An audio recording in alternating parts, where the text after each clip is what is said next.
মই গোটেই অসমবাসীক বিশুৱা বৈশাগু আৰু ৰঙালী বিহুৰ লগতে অসমীয়া নৱবৰ্ষৰ আন্তৰিক শুভেচ্ছা আৰু ওলগ যাচিলোঁ।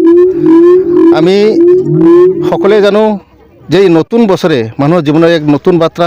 কৃষকসকলে সমাজসকলে আমাৰ কোচ ৰাজবংশী জনগোষ্ঠীৰো এক পৰম্পৰা আছে যে আমি এই সাত বেচমাৰ লগত সংগতি ৰাখি এক বিশুৱাৰ অনুষ্ঠান বিভিন্ন জাগাত বিভিন্ন গাঁৱত আমি আগত ঘৰে ঘৰে এনেকুৱা আমি নিজৰ কলা কৃষ্টি নিজৰ গীতৰে আমি বেচমা উদযাপন কৰিছোঁ।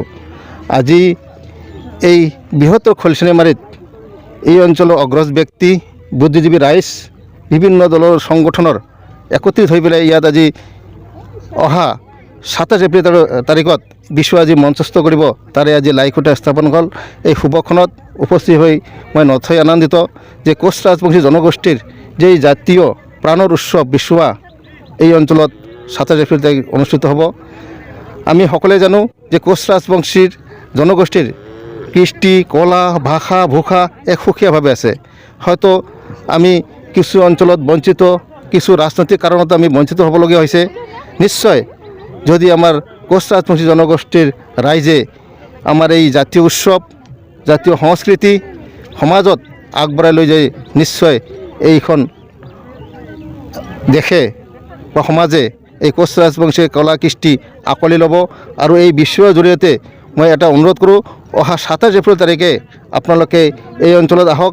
বিভিন্ন জাতি জনগোষ্ঠী ভাষা ভাষী নিৰ্বিশেষে সকলোকে মই অনুৰোধ কৰিম, আহি পেলাই কোচ ৰাজবংশীৰ যি নৃত্য গীত নিশ্চয় উপভোগ কৰক। যে আমাৰ কোচ ৰাজবংশী এক পৰম্পৰাগত উৎসৱ প্ৰত্যেক বছৰতে পালন কৰা হয়।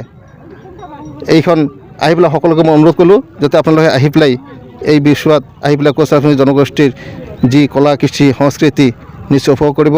আৰু মই আয়োজকক ধন্যবাদ জনাম যে এনেকুৱা গাঁৱত এখন ভিতৰুৱা অঞ্চলত সিহঁতে আজি এই বিশ্বৰ কাৰণে লাইখুটা স্থাপন কৰিছে, তাৰ কাৰণে মই ধন্যবাদ জ্ঞাপন কৰিলোঁ।